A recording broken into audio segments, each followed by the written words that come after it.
My name is Geoff Montomery. I'm the Video Production and Operations Specialist for the City of Yuma. When I'm not at work, you can most likely find me driving and working on my 41 Chevy, traveling the world, and most importantly, spending time with my wife, my brand new baby, and of course, my dog. The purpose of this show is to showcase city employees and let you know some of the things they like to do in their free time. This is Clocked Out. We want you to get to know the employees that are here to serve you. This month, we introduce you to Drew Birch. My name's Andrew Birch. I work for the City of Yuma, Traffic Signal Supervisor. Been there a little over 8 years now. Within the City of Yuma, the traffic signal crew is responsible for keeping the city constantly moving. Pretty much anything associated with traffic signals. I've got 3 great technicians that work on the signal crew. They go out, they do stuff, they report back to me, I give them tasks, and then I do a lot of, with all the road construction, I go out and I monitor the signals, I make sure everything's working as best as it can. Sometimes, you know, we limp them along because construction's torn out the vehicle detection, so we have to do some special programming to do the best we can to make things work as efficiently as possible. So there's a lot involved in it. And then we also do coordination. People don't believe that, you know, once you get one green, you can work your way through. We do that. Every day, humans travel our roads to get from point A to point B, and they depend on us to get them there quickly and safely. It makes me happy. I drive the roads too, so if you know, the less time I got to sit at a red light, I'm happier about the situation.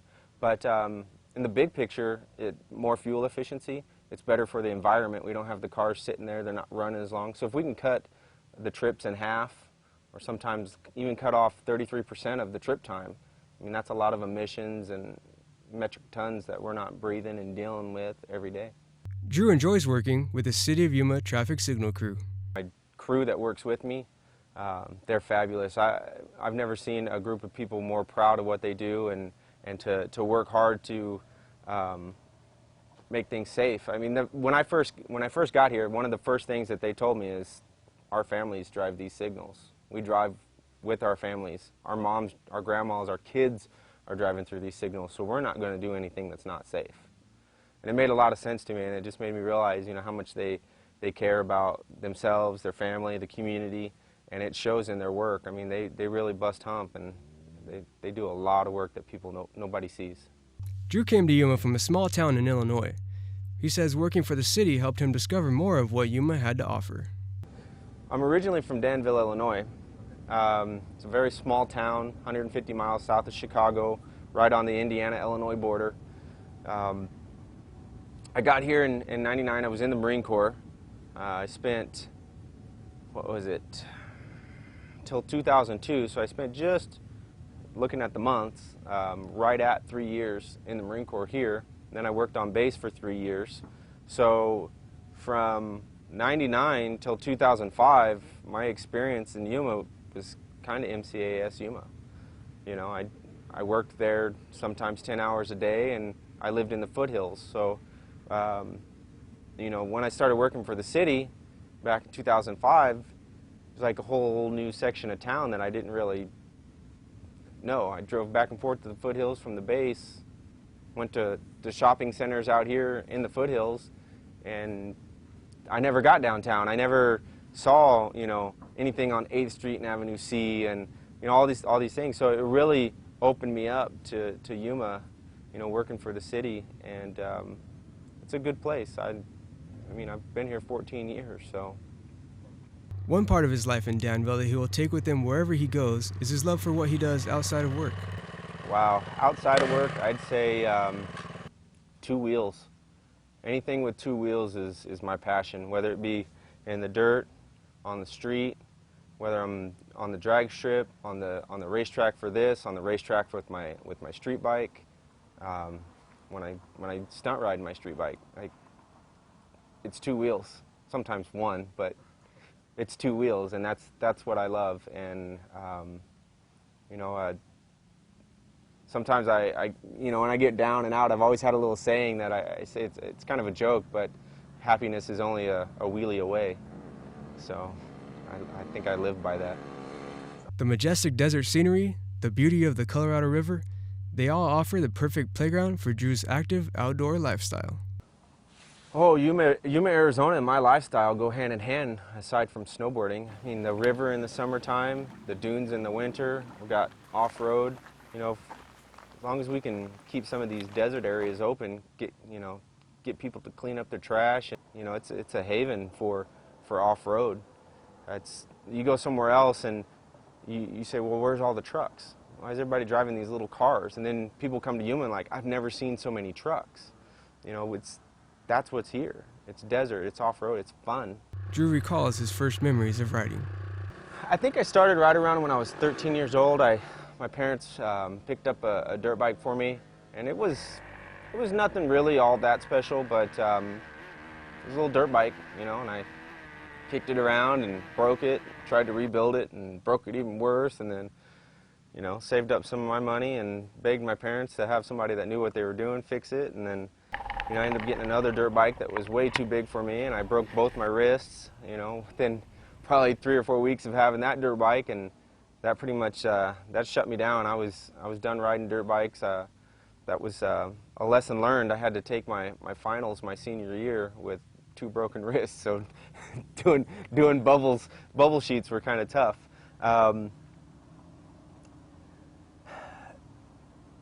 Once I got to Yuma in '99, would have been 14 years ago, I picked up my first street bike.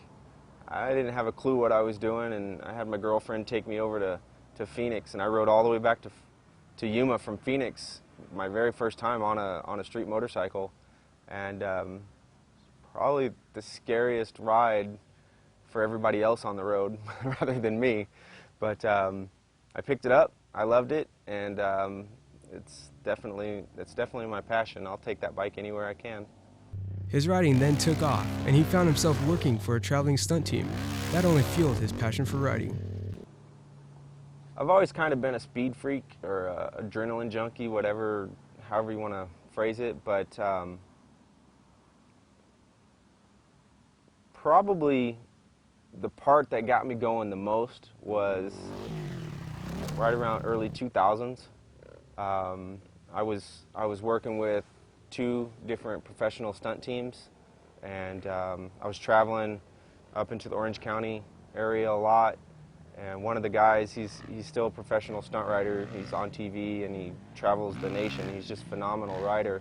Kind of took me under his wing and showed me how to do some things and this and that, and next thing you know, I'm in movies and just riding wheelies. Like I said, if wheelies bring on the smiles and the happiness and you're doing it for your living, I was in heaven, you know. And then some things in my life took a turn for the worst, and it just kind of fell apart. But I bought a new street bike. I'm getting ready to turn it into a stunt bike, and I'm going to start hitting that again pretty hard. Many riders speak of the sense of freedom they feel while riding. You know, out here in the dirt, it's a little different. I'm still learning how all this works. But when it comes to riding a motorcycle, you know, dirt or street, it's kind of like a calm.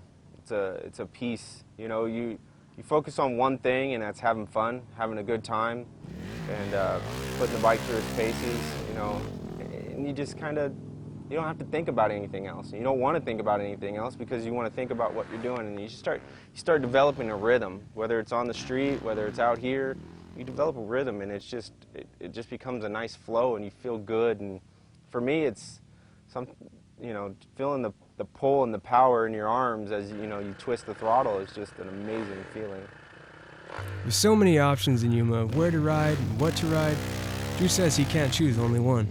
I really like the track. It's more confined, but it's consistent. You know, you can really say, okay, well, I'm going to go into this corner, and this time I'm going to do this. And, okay, that didn't work out, so I'm going to come into this corner, I'm going to go a little wide, but I'm going to go faster, and then I'm going to do this. And, you know, it really helps you. But then you can come out to the desert, and you have infinite combinations. You know, I got, this dirt hill, and this time I'm going to go make a left, I'm going to go down, and then there's a little mound right there. I'm going to jump that mound. And then I'm going to pick over here, I'm going to pick 2 or 3 bushes, and then I'm just going to slalom in them out, and then I'm going to do a figure 8, and then next thing you know, you're one of the best, riders on corners. that's what I like to do. I like to pick a couple bushes and just practice corners because that's where you're going to win your race anyway. Drew lives for the adventure, and he stresses the importance of being safe. Any advice would be start small, take it easy, learn how to start and stop. You know, maybe take yourself a safety course. You know, I didn't. I broke both my wrists. I've got a separated shoulder, broken collarbone, and 2 broken wrists. You know, I just went out and grabbed a dirt bike and went for it. So safety gear, I mean helmet, goggles, neck brace, gloves. Make sure your equipment's put together properly and it's not falling apart on you while you're riding. But I mean, I guess it kind of boils down to intelligence and safety. Know what you're doing and be safe about it. Drew explains the importance of having a balance between work and play, and how having interests outside of work can actually help with your performance at work.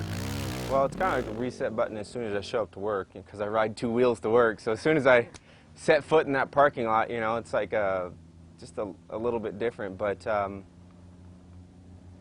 it's probably what keeps me sane, because everybody knows that dealing with unhappy customers and dealing with people can drive you nuts. And then in some cases, I have the bike at work and I'll jump on it and go to lunch, you know, and jump on the bike and go somewhere else. You know, when I get off work, I go for a ride, and I get up early on Sundays. And like the other day, just for example, I had to go pick something up, and I took the bike and I took the longest possible route you could ever imagine to get to point B.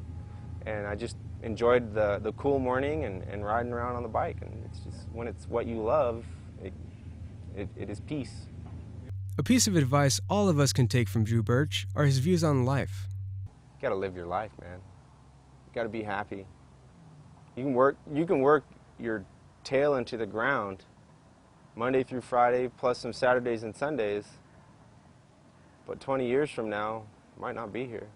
I might not make it home, but I got to ride today. So that's the way I look at it. You gotta live your life.